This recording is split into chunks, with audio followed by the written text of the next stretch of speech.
Welcome back to Wake Up America. So President Trump saying great progress was made during the high-stakes summit with Russian President Vladimir Putin Friday. Yeah, and today he's preparing for another important meeting at the White House with Ukrainian President Volodymyr Zelenskyy and several European leaders as well. For more on all of that, let's welcome in member of the House Armed Services and Foreign Affairs Committees, Georgia Republican Congressman Rich McCormick. Great to see you this morning, Congressman. So President Trump came out of the high-stakes Alaska summit telling the Ukrainian president that he could end the war with Russia almost immediately, but under a couple of conditions. The president posting on Truth Social, quote, "Remember how it started. No getting back Obama given Crimea, no going into NATO by Ukraine."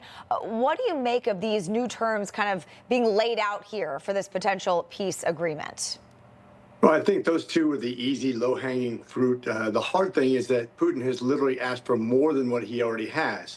As a negotiator, of course, that makes sense because the compromise would be with what he has now. But remember, he took over all this land illegally. Russia was invaded both during the Obama and the Biden administration because of our weakness. As a matter of fact, he even admitted that if Trump were president, he would have never invaded to begin with. That's why weakness results in war and strength equals peace. But I don't think that this is in good faith. Putin is basically delaying while he continues his attacks. To ask more than what he already has is not a serious negotiation. I think Europe will bring it. They're going to come united. They're going to talk about the history of these negotiations, what it means internationally to China and other countries who would want to do the same thing. I hope President Trump does not give Putin what he wants. Yeah, one of the big concessions that I heard came out over the weekend was that the U.S. and Europe are considering Article 5 level type security guarantees, which is basically the NATO guarantee, an attack against one is attack against all. I mean, that would be significant and could put U.S. troops in harm's way if Russia were to attack later down the road. Yeah, it wasn't just Article 5. It was Article 5 led by the U.S., which, of course, would make Russia not want to invade Ukraine if we're there, kind of like what we have in Korea, which I just returned from, as a matter of fact. But quite frankly, we made an agreement in the Budapest Accords back in '94 where we agreed with Great Britain and several other countries to include Russia that if Ukraine was invaded after giving up their nuclear arms, that we would come to their aid. What's to say that unless we have troops stationed there, which I really don't know if that's a great idea or not, although we do talk about our mineral rights and other things we're going to have as a result. But what's to say we won't go back on it again if we don't hold up our first agreement back in '94? I just want to get your take. What do you think of all of these European allies also coming to this meeting today, coming to D.C.?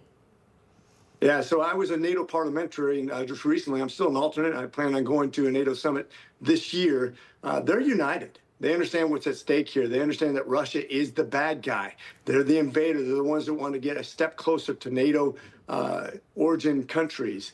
That's why Finland and Sweden just joined NATO, because they don't trust Russia. They've been at war with Russia before.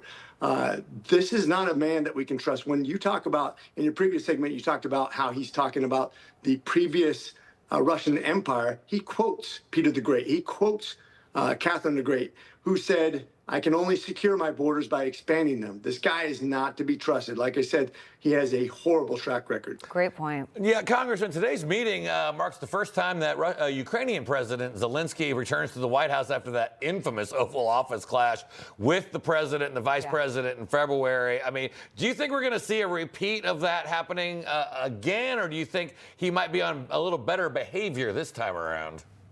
I think lesson learned. Know your personality, know your audience. Europe has a lot of experience with Russia, too, and realize that one of the people that's going to be coming is the president of Finland, who has a very good relationship with President Trump, who I believe gone golfing with him.